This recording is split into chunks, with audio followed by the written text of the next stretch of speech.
Good morning guys, mag-aayos lang ako ng buhok ko kasi kagigising ko lang. Maaga kasi gumising ang asawa ko, 3:30. Lumabas na siya, so dyan wala na. So ayan, magtitimpla lang po ako ng kape. Ayan, asukar.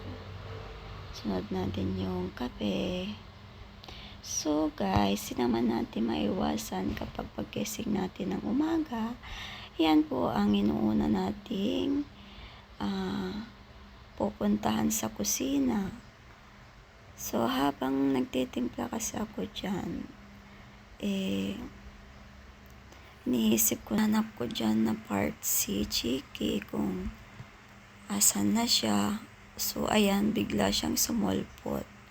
So ayan, binati ko siya ng good morning. Pero gusto niya humigop sa kape ko. Ayan, pagkatapos kong magkape, ay kumuha na ako ng pagkain ng mga manok. Kasi kanina kasi nag-eating ako. So, kanina, ang ginagawa pag umaga pagkatapos ng magkape. So, ayan, nabitin sila. So, kaya kumuha ko na ito. Ngayon naman, lalabas ko na ang baka para makakain na rin siya. Ayan naman, isinod ko naman yung maliit kong kambing. Ngayon dyan wala na akong taga-video, so ako na lang. Sunod ko na ang kanyang ina para hindi naman sigaw ng sigaw. Sunod natin yung lalaking kambing. Teka ni!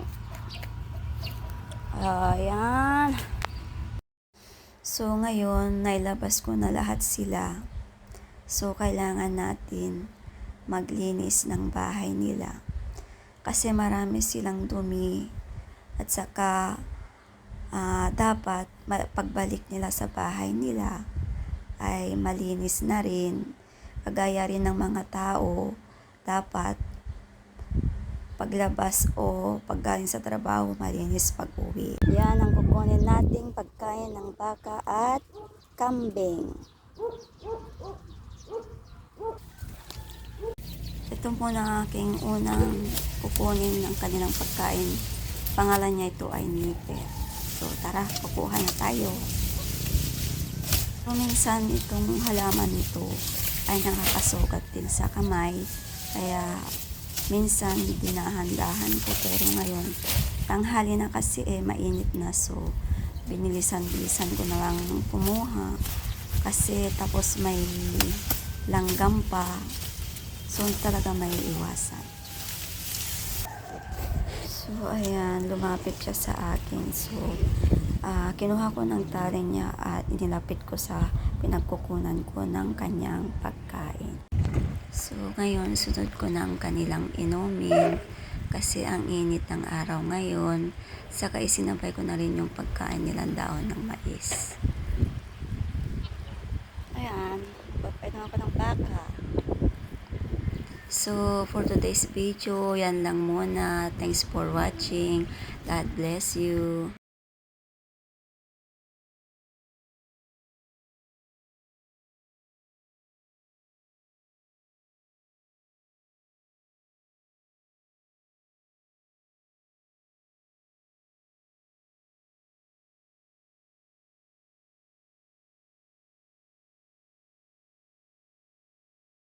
Ngayon naman, binigyan ko na sila ng inumin. So, sinabay ko na lang dyan yung kinuha ko ng dahon ng mais. Ayan. So, ngayon, yan lang po muna ang aking video. Bukas naman ulit. Sana hindi kayo magsasawang manood sa aking video. God bless you.